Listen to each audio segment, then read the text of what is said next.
Your brain is actively dismantling itself right now. It happens slowly, almost imperceptibly, but the damage is real and widespread. We are talking about the insidious creep of chronic stress, a silent thief that steals your cognitive function, your emotional resilience, and ultimately your capacity for genuine joy. Many believe that as we age, happiness becomes a luxury, a fading memory of younger days. They see a decline as inevitable, a natural consequence of time marching relentlessly forward. But what if that belief itself is the very thing holding you captive, preventing you from experiencing a richer, more fulfilling life? Consider this stark reality. A significant percentage of individuals over 65 report feeling increasingly isolated, a sentiment that directly correlates with a measurable decline in their mental and physical health. This isn't just a feeling, it's a biological imperative. When we feel disconnected, our bodies release stress hormones like cortisol. Over time, this constant bombardment erodes the hippocampus, the very part of your brain responsible for memory and learning. It shrinks your prefrontal cortex, hindering decision-making and impulse control. Essentially, chronic stress rewires your brain for survival, not for thriving, making happiness a distant, almost impossible dream. This is precisely the landscape that researchers Ojuro and his colleagues began to explore in their groundbreaking study published in Aging Mental Health. They weren't just looking at general well-being. They were diving deep into the specific pathways that lead to genuine life satisfaction among older adults in Ghana. Imagine a group of individuals, many facing the economic and social challenges common to aging populations worldwide, yet finding profound happiness. What were they doing differently? The prevailing narrative suggests that as physical capabilities wane, so too does our ability to find delight in daily life. We often assume that external circumstances, like health or financial stability, dictate our happiness levels.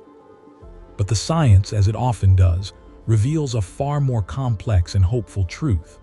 The researchers noticed something remarkable in their observations.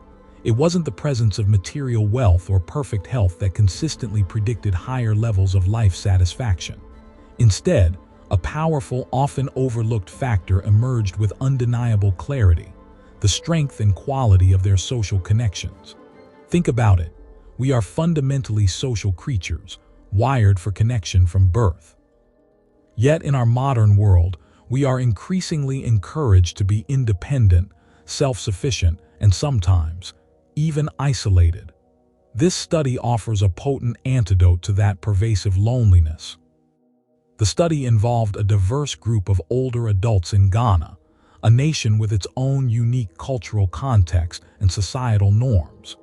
The team meticulously gathered data, employing a range of assessments to measure life satisfaction, perceived social support, and various indicators of mental well-being. They looked at everything from daily routines to intimate relationships, seeking to uncover the threads that wove together a tapestry of contentment.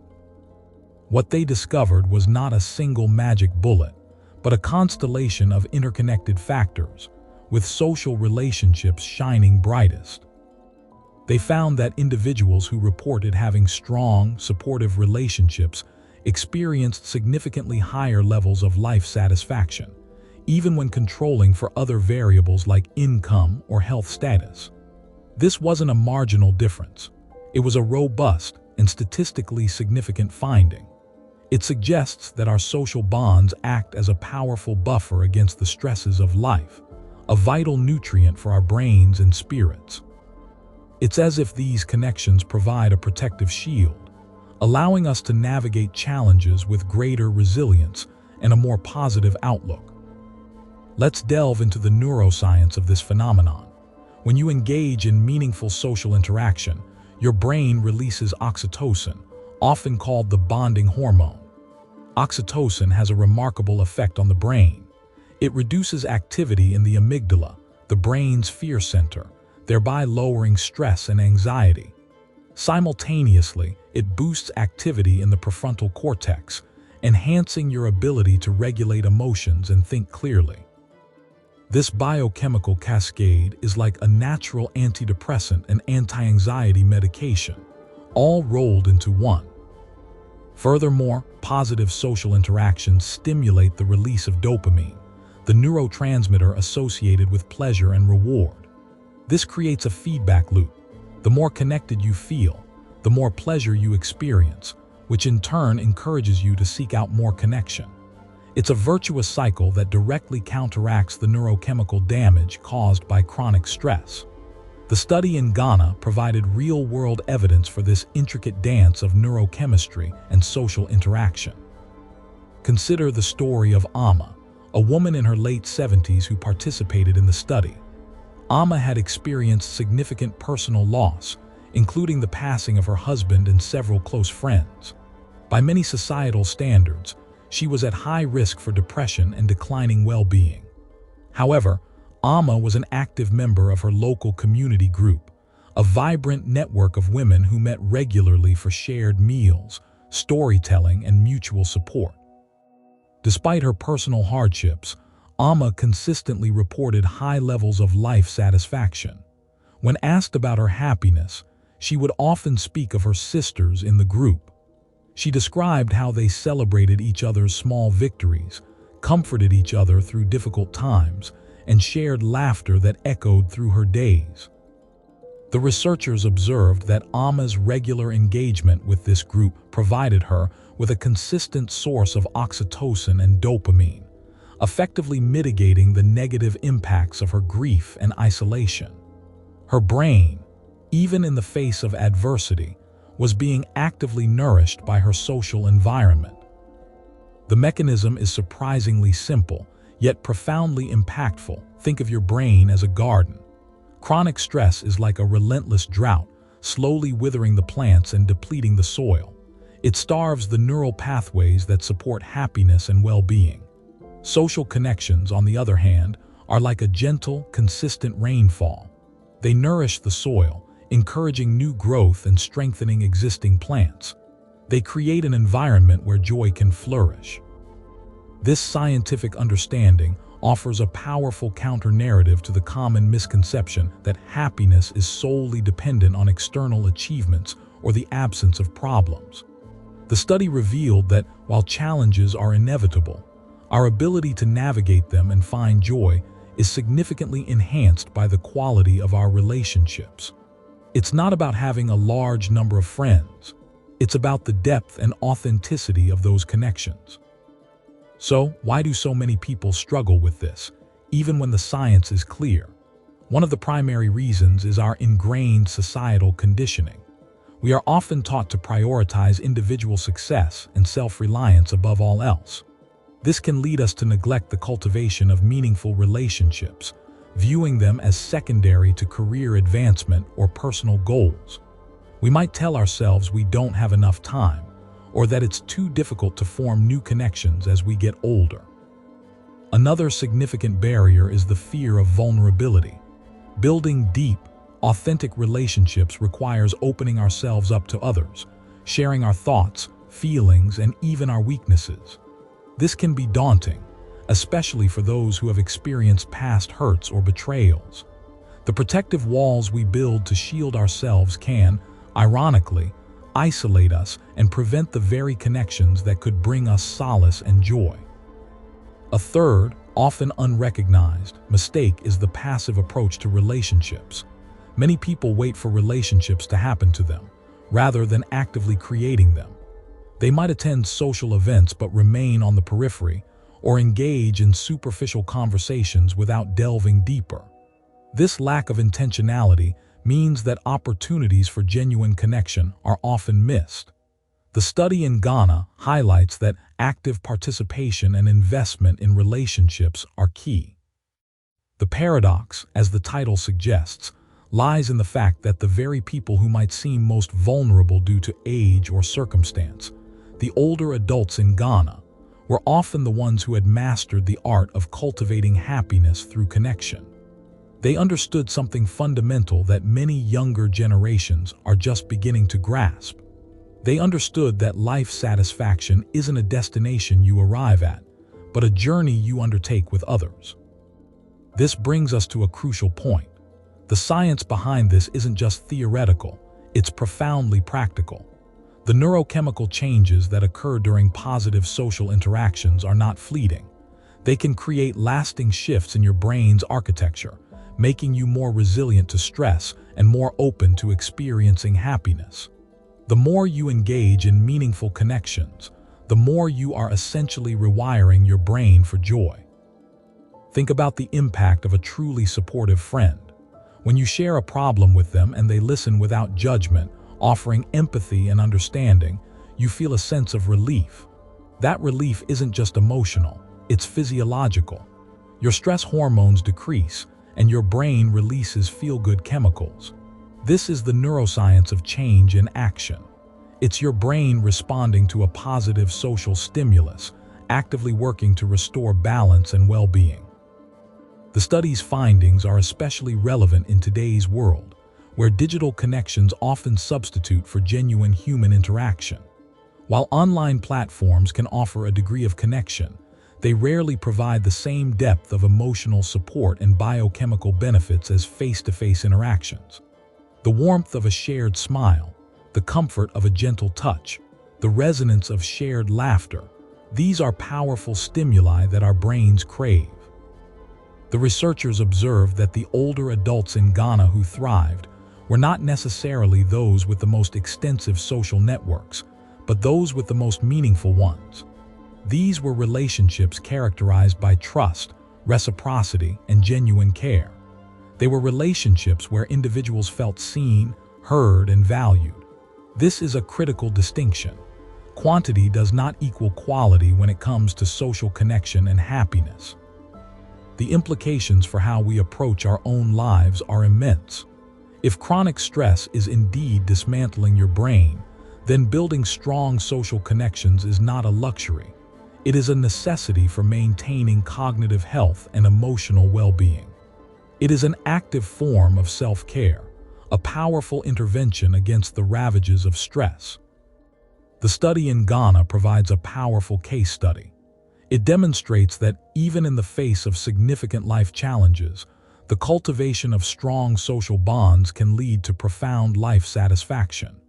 It challenges the notion that happiness is an unattainable goal for many, particularly as they age. Instead, it offers a tangible, achievable pathway to a more joyful existence. The researchers were particularly struck by the cultural emphasis on community and intergenerational support in Ghana. While modernization brings its own set of challenges, these traditional values provided a strong foundation for social connection.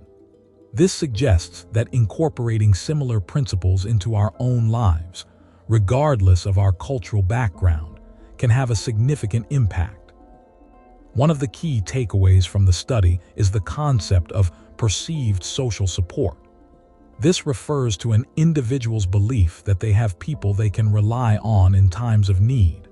This perception alone can significantly reduce stress and improve mental well-being. It's not just about having people around, it's about knowing they are there for you. This is where the neuroscience gets particularly fascinating. When you feel supported, your brain's stress response system is less likely to be activated. It's as if your brain receives a signal that the threat is neutralized, or at least manageable, because you are not alone.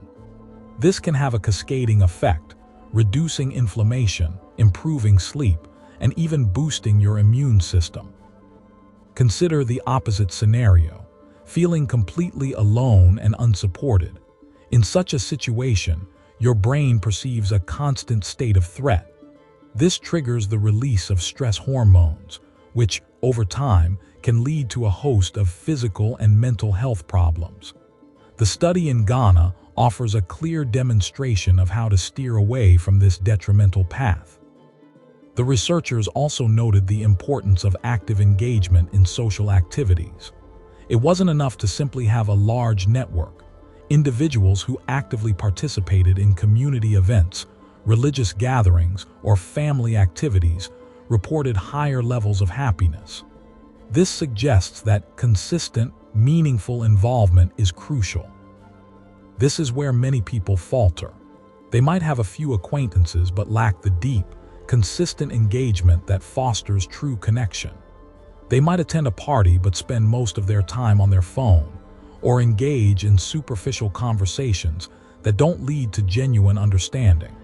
The study highlights the need for intentionality in building and maintaining relationships. The scientific literature on the neurobiology of social connection is vast and growing. Studies have shown that loneliness can be as detrimental to health as smoking or obesity. Conversely, strong social ties are associated with increased longevity and a reduced risk of chronic diseases. The findings from the Ghana study fit perfectly within this broader scientific consensus. Imagine your brain as a complex electrical grid. Chronic stress causes short circuits and power outages, disrupting the flow of information and energy. Social connections act like skilled electricians, repairing those circuits, reinforcing the grid, and ensuring a steady flow of power. This allows your brain to function optimally, supporting not just cognitive abilities but also emotional well-being. The researchers also identified that the quality of interactions mattered more than the quantity. A few deep, meaningful conversations with trusted individuals could provide more benefit than numerous superficial exchanges. This underscores the importance of authenticity and vulnerability in building strong relationships. When you share your true self with another person, and they accept you, it sends a powerful signal to your brain that you are safe and connected.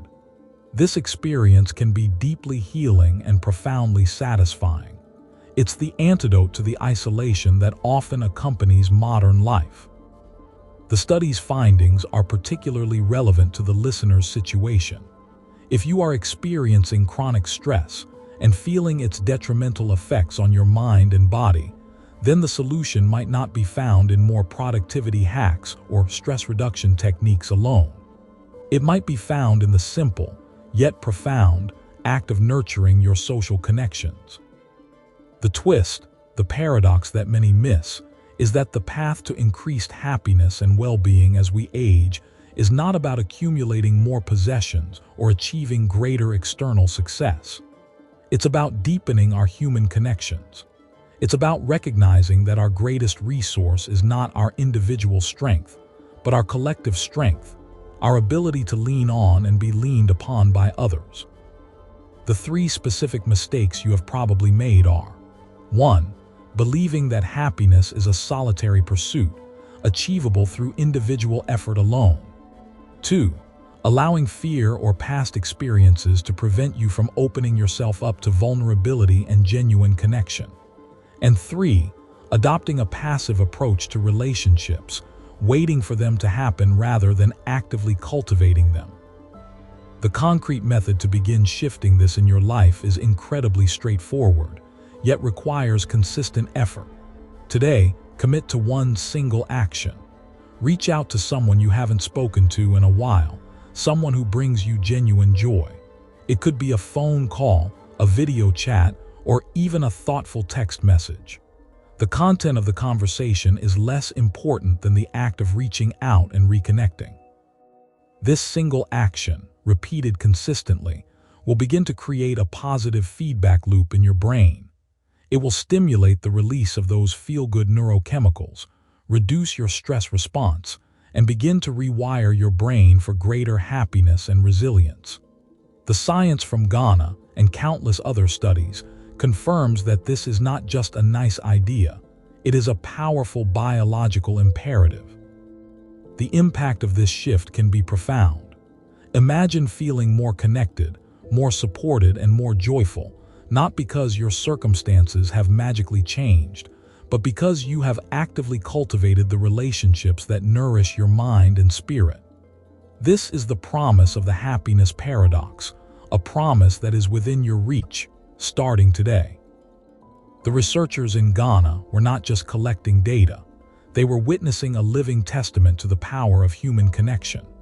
They saw individuals who, despite facing the challenges of aging, were radiating a profound sense of contentment.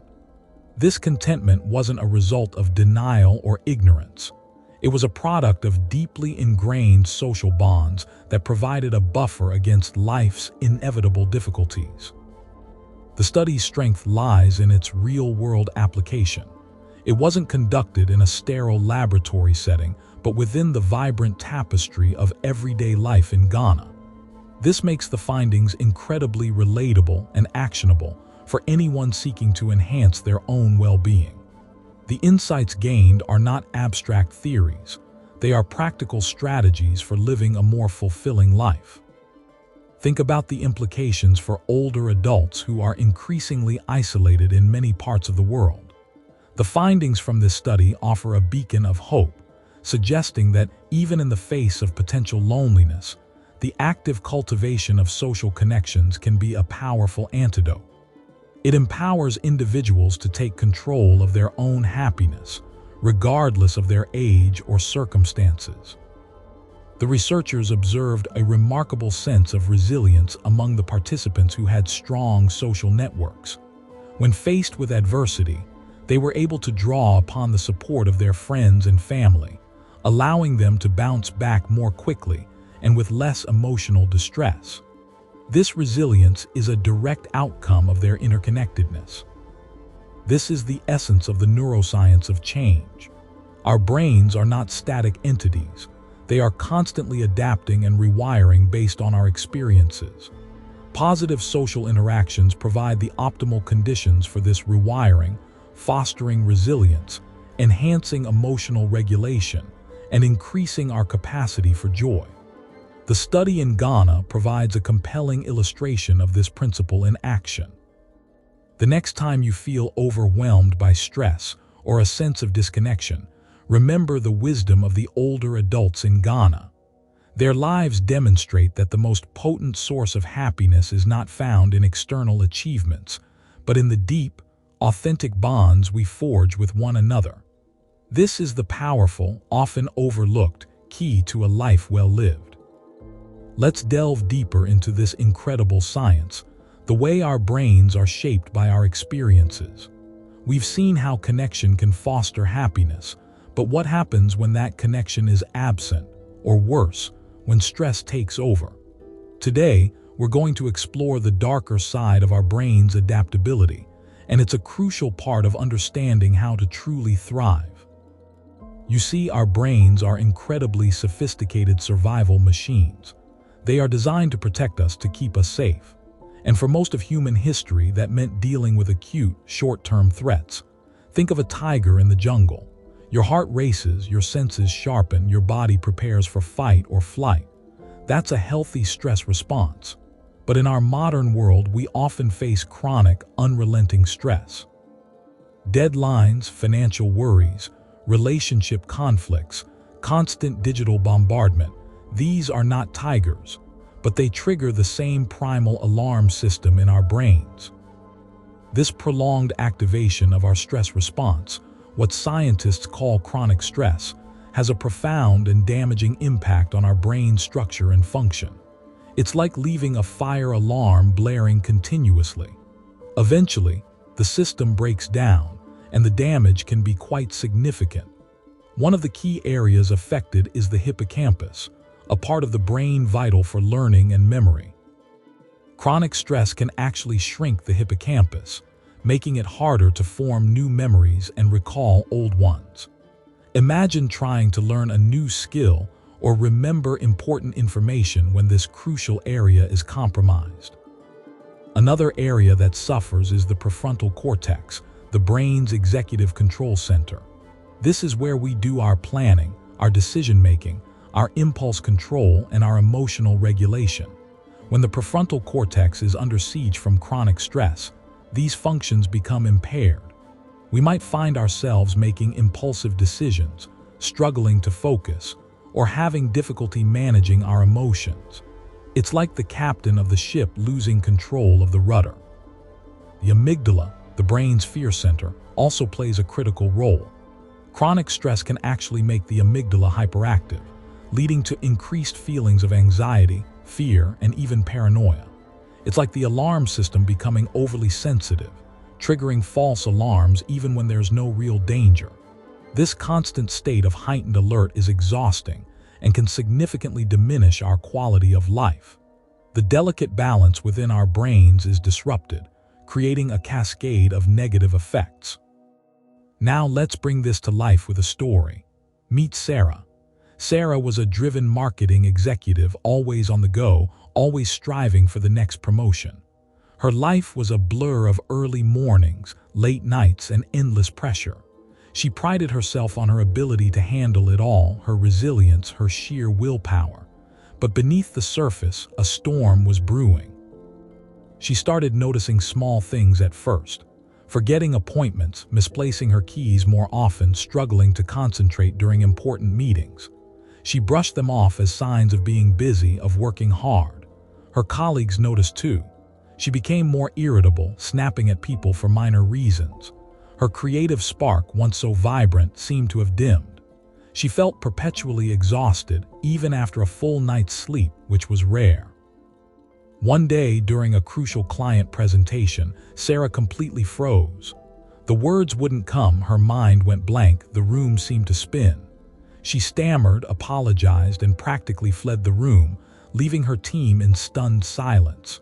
The shame and embarrassment were overwhelming. This was a turning point. She realized something was seriously wrong. After weeks of denial and self-recrimination, Sarah finally sought professional help. She was diagnosed with burnout and a significant increase in anxiety. Her doctor, a proponent of integrated health, explained the concept of chronic stress and its impact on the brain. He used a metaphor that Sarah found surprisingly clear. He said her brain, under constant stress, was like a well-worn path in a forest. Imagine a path that is used daily, trampled by countless footsteps. Over time, this path becomes deeply grooved, worn down, and the surrounding vegetation struggles to grow. This is what happens to our neural pathways under chronic stress. The pathways associated with the stress response, the fight or flight reactions, become deeply ingrained like those worn grooves. They become the default route for her brain's signals. Conversely, the pathways associated with calm, focus, and creativity, the paths that lead to new growth and flourishing, become overgrown and neglected. They are like the less traveled trails in the forest, easily lost. Sarah's brain had become so accustomed to the stress pathway that it was difficult to access the pathways needed for calm and clear thinking. Her brain was literally optimized for survival in a crisis, not for thriving in everyday life. Her doctor explained that the hippocampus, her memory center, was like a forest clearing being encroached upon by thorny bushes. These bushes, fueled by stress hormones, were choking out the delicate flowers of new memories and learning. Her prefrontal cortex, her executive decision-maker, was like a busy highway clogged with traffic, making it impossible for important messages to get through efficiently.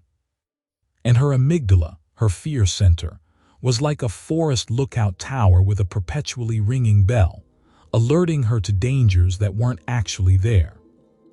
This explanation was a revelation for Sarah. It wasn't a character flaw, it was a biological response.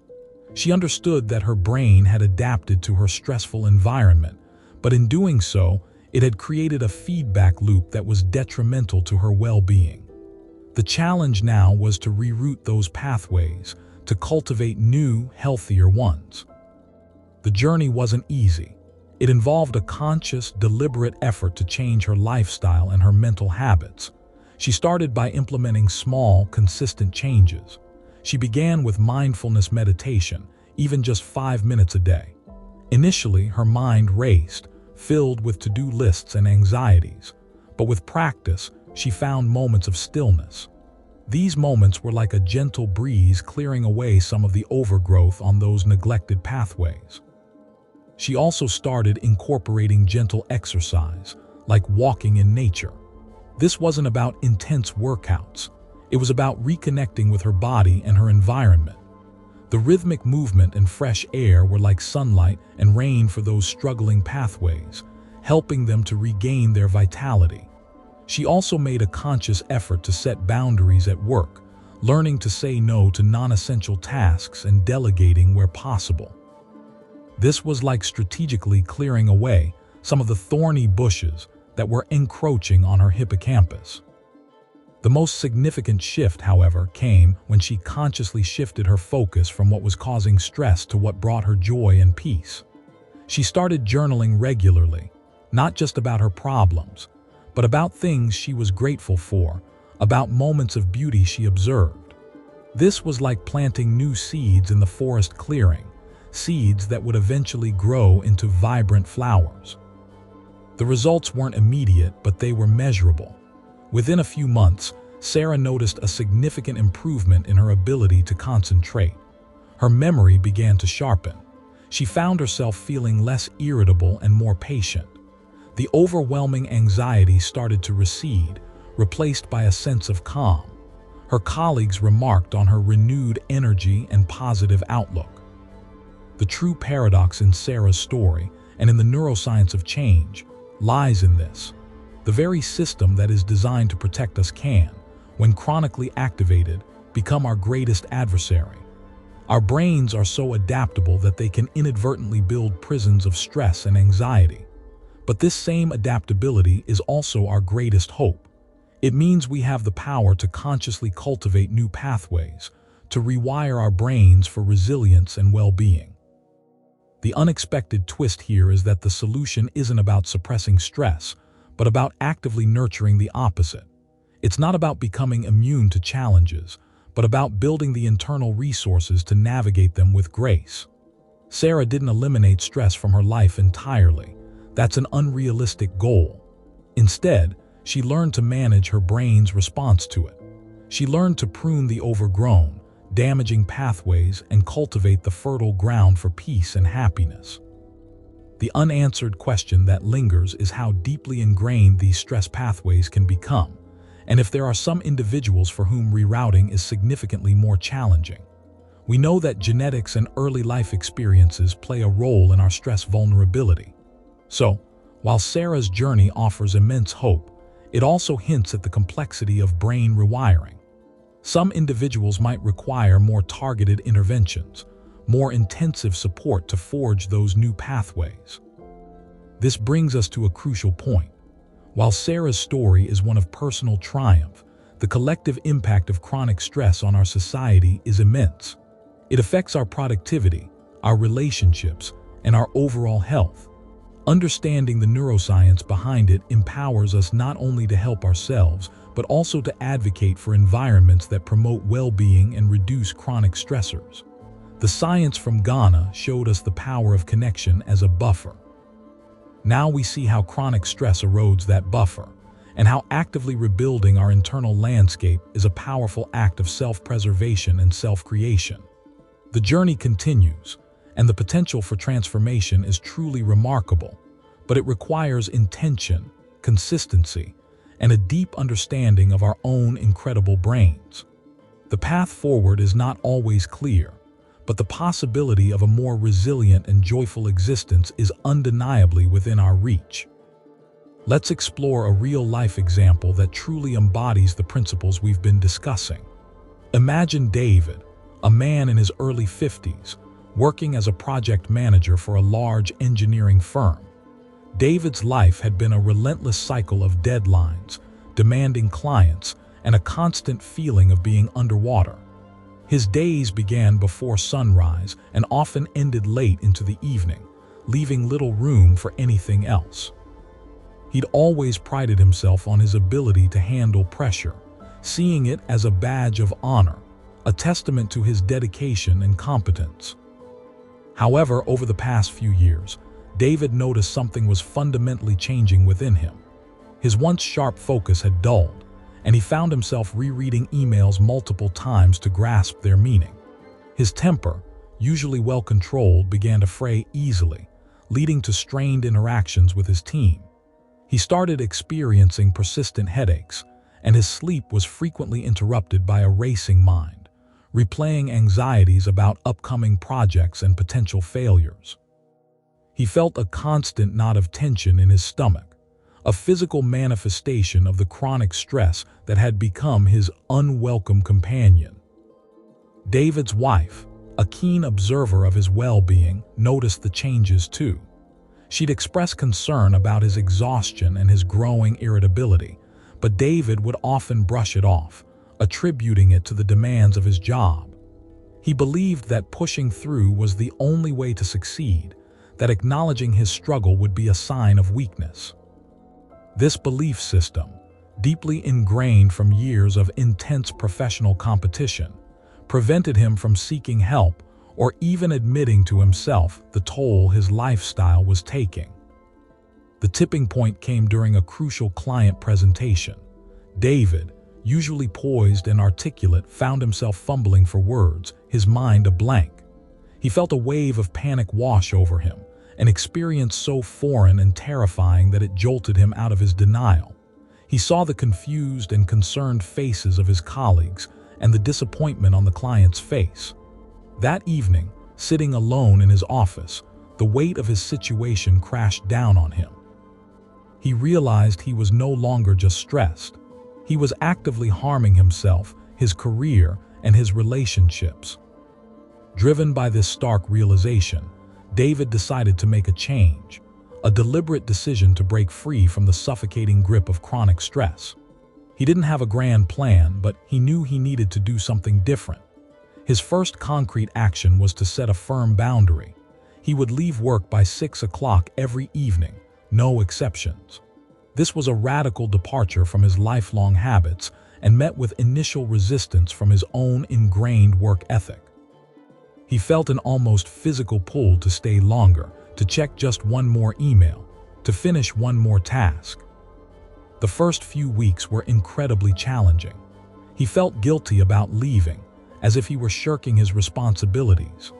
His mind continued to race with work-related thoughts during his evenings. However, he persevered, reminding himself of the presentation and the growing fear that he was losing himself. He started incorporating short walks in the park after work, focusing on the sensation of the sun on his skin and the sounds of nature. He began to reconnect with his wife, initiating conversations that weren't about work, listening intently to her day. Slowly, almost imperceptibly at first, David began to notice a difference. The constant knot in his stomach started to loosen. His headaches became less frequent. He found himself recalling details from meetings with greater ease. His colleagues observed a subtle shift in his demeanor, a less hurried and more thoughtful approach to problem solving. The most significant change, however, was his ability to experience moments of genuine peace. He started enjoying his evenings, engaging in hobbies he had long neglected, like woodworking. The measurable result of David's conscious decision to create boundaries and prioritize his well-being was a tangible improvement in his cognitive function and emotional regulation. His performance at work, far from suffering, actually improved. He became more strategic, more creative, and a more effective leader because he was no longer operating from a place of depletion. He learned to delegate more effectively, trusting his team, a skill he had previously avoided out of a need for absolute control. His relationships, both professional and personal, flourished as he brought a calmer, more present version of himself to them. Now let's delve into the fascinating neuroscience behind this transformation. Think of your brain like a vast, intricate garden. When you experience acute stress, like a sudden downpour, the garden's defense systems kick in. It's like the plants instinctively drawing water deep into their roots, preparing for a temporary hardship. This is a survival mechanism designed to help you through immediate threats. Your brain prioritizes immediate survival functions, sending resources away from non-essential processes like long-term memory formation or complex problem solving. However, when stress becomes chronic, it's like that downpour never stops. The garden is constantly waterlogged. The delicate root systems, the neural pathways in your brain, begin to suffer. The constant deluge of stress hormones, particularly cortisol, acts like a relentless flood, eroding the soil, damaging the roots, and preventing new growth. Specifically, the hippocampus, which is crucial for learning and memory, is highly vulnerable to prolonged exposure to cortisol. Chronic stress can actually cause the hippocampus to shrink, making it harder to form new memories and recall existing ones. The prefrontal cortex, responsible for executive functions like decision-making, impulse control, and focus, also takes a hit.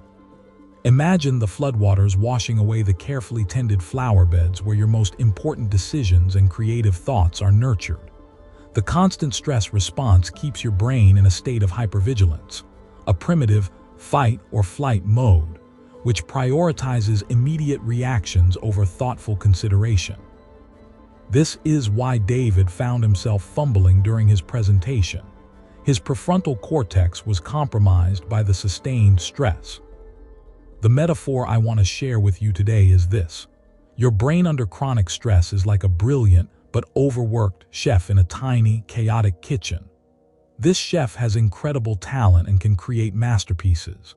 But when the orders never stop coming, the kitchen is too small, and there's no system for organizing ingredients or managing the workflow. The chef starts to burn things, forget ingredients, and make mistakes. The chef's creativity is stifled by the sheer, overwhelming volume and constant urgency. The chef is running on adrenaline, not inspiration. In David's case, the constant pressure of his job was the unending stream of orders. His brain, the chef, was brilliant, but the kitchen, his environment and his coping mechanisms, was not equipped to handle the sustained demand without breakdown. The chronic stress created a state where the chef was constantly in a reactive mode, grabbing the nearest ingredient, often the stress hormones, rather than thoughtfully selecting from his pantry of cognitive abilities. This led to the burning of his focus, the forgetting of information, and the mistakes in his emotional responses. Now, for the unexpected twist, the paradox that truly shifts our perspective on this whole topic. We often think of stress as something external, a problem to be solved by changing our circumstances. We believe that if we can just eliminate the stressors, our brains will magically return to their optimal state. But the deeper neuroscience reveals something far more profound. The brain, in its incredible adaptability, doesn't just passively suffer under chronic stress. It actively rewires itself to expect and prioritize that stress response. Think about it. If your brain is constantly flooded with cortisol and adrenaline, it starts to see these chemicals as normal. It begins to build pathways that are more efficient at triggering and responding to stress. It's like the chef in our kitchen, after months of chaos, starts to believe that this frantic energy is the only way to cook. The chef might even subconsciously seek out situations that recreate that chaos because it's what the brain has become accustomed to. This is the insidious nature of chronic stress. It becomes a self-perpetuating cycle. This is the crucial insight that closes the unanswered question from our earlier discussion. While genetics and early life experiences certainly lay a foundation for our vulnerability, the ongoing rewiring of the brain under chronic stress means that even if external stressors are removed, the internal machinery for stress activation can remain highly sensitive. It's not just about pruning the overgrown bushes. It's about retraining the gardener to recognize that a gentle rain is not a flood. David's journey illustrates this beautifully. He didn't magically eliminate all his work deadlines or demanding clients. Those external stressors likely remain to some degree. What he did was fundamentally change his internal response. He actively chose to disrupt the established stress pathways by creating new, positive experiences and boundaries. He was essentially teaching his brain chef that there are other ways to cook, that calm and focus are not just absent stressors, but active states of being that can be cultivated. The paradox is this: the very system designed to protect us can become addicted to the very signals of danger it's supposed to manage. This means that even when the external threat recedes, The internal alarm system can remain on high alert, ready to sound at the slightest provocation. It's why people can find themselves feeling anxious even in safe environments, or why they may unconsciously recreate stressful situations. The brain has become so adept at navigating stress that it can become uncomfortable, even bored without it. This is where David's story offers immense hope, but also a profound challenge. He had to actively fight against his own brain's ingrained tendencies. He had to be more intentional about cultivating peace than he was about succumbing to stress. This isn't about willpower in the traditional sense. It's about consciously and consistently choosing to engage in activities that build resilience and activate different neural pathways. It's about creating new recipes for the brain chef, recipes that prioritize nourishment and creativity over frantic urgency. The unresolved element here is the profound difficulty of this internal rewiring for many. While David found a path, the question remains. For individuals whose stress pathways are deeply entrenched, perhaps due to a lifetime of intense pressure or significant early life trauma, how much more effort, how much more deliberate practice is required? Is there a point where the chef is so accustomed to chaos that learning to cook calmly feels like an alien language, requiring constant, intensive translation and practice? We know that neuroplasticity, the brain's ability to change, is a lifelong capacity, but the ease and speed of that change can vary significantly. The journey for some might involve more than just setting boundaries and taking walks. It might require professional guidance, specialized therapies, and a deep, patient exploration of the internal landscape.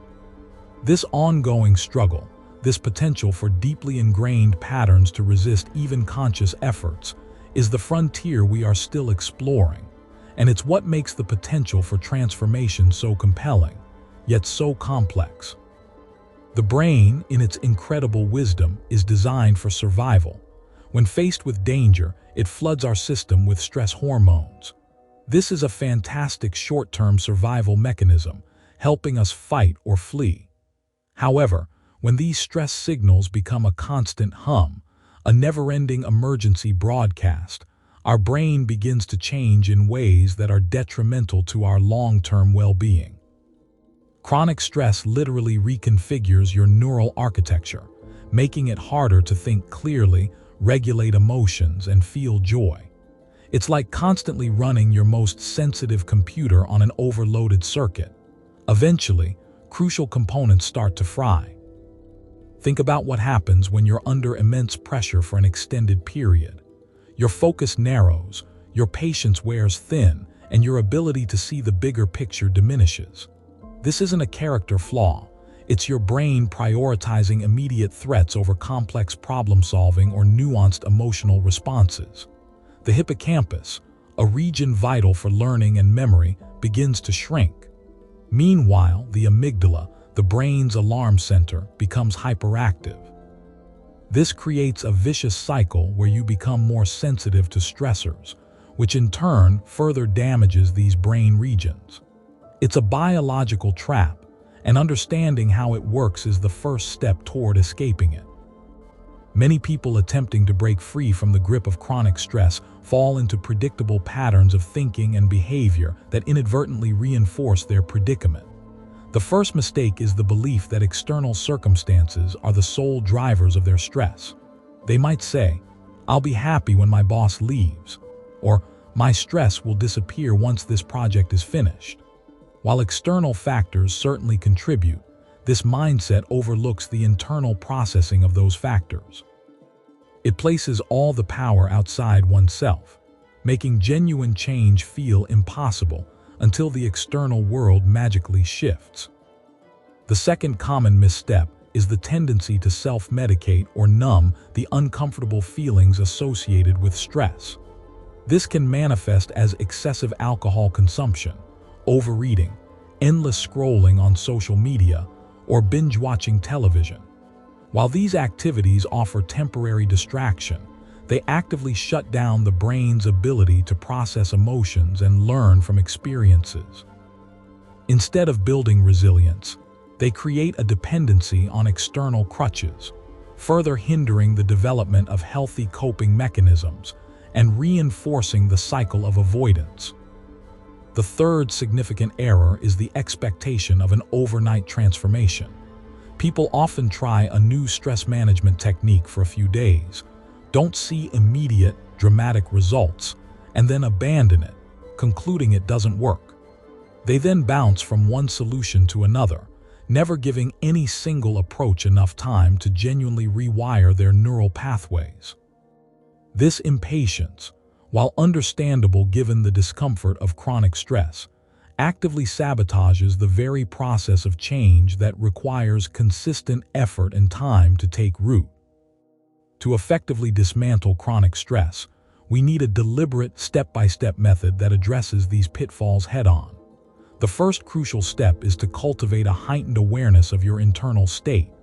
This means paying attention to the physical sensations of stress as they arise, the tightness in your chest, the knot in your stomach, the racing thoughts. It's about observing these signals without judgment, simply acknowledging their presence. Think of it as becoming a curious scientist of your own internal world. Once you've developed this awareness, the next step is to consciously interrupt the stress response in its early stages. This is where simple, yet powerful physiological interventions come into play. When you notice the signs of stress, immediately engage in deep, diaphragmatic breathing. Inhale slowly through your nose, allowing your belly to expand, and exhale even more slowly through your mouth. Aim for a breath that lasts at least 6 seconds on the inhale and 8 seconds on the exhale. This practice directly signals to your nervous system that it is safe to calm down, counteracting the fight-or-flight response. Following the breathwork, intentionally engage your senses in a grounding exercise. This could involve focusing on 5 things you can see, 4 things you can touch, 3 things you can hear, 2 things you can smell, and 1 thing you can taste. This sensory focus pulls your attention away from anxious thoughts and anchors you in the present moment. It's a gentle but effective way to disrupt the rumination that often accompanies stress. The 4th step involves actively challenging the negative thought patterns that fuel your stress. When a stressful thought arises, ask yourself, is this thought absolutely true? What evidence do I have to support it? What is a more balanced or realistic perspective? This cognitive restructuring helps to loosen the grip of catastrophic thinking and opens up space for more constructive interpretations of events. It's about becoming your own discerning editor, not blindly accepting every thought that passes through your mind. Following this, it is essential to engage in an activity that promotes a sense of calm and well-being. This is not about distraction. It's about actively cultivating positive neural pathways. This could be a short walk in nature, listening to calming music, engaging in a creative pursuit like drawing or journaling, or spending time with a loved one. The key is to choose an activity that genuinely brings you a sense of peace and replenishment, something that feels like a reward rather than a chore. Finally, consistent practice is paramount. This is not a one-time fix but a new way of living. Integrate these steps into your daily routine, even on days when you don't feel particularly stressed. Think of it as building muscle memory for resilience. The more you practice these techniques, the more automatic they become, allowing you to navigate challenging situations with greater ease and less reactivity.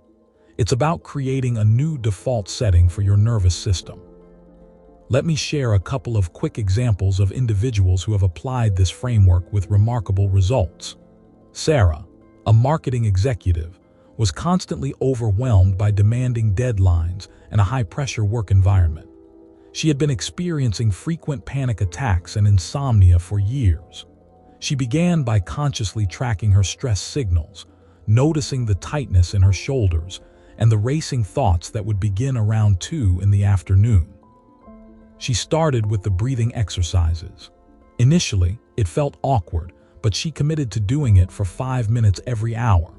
She also incorporated a brief grounding exercise during her commute, focusing on the colors of the cars around her and the sounds of the city. Within 3 weeks, she noticed a significant reduction in the intensity of her anxiety. Her sleep quality improved, and she found herself able to approach her work with more focus and less dread. She then began challenging her negative thoughts, asking herself if her worst-case scenarios were truly probable.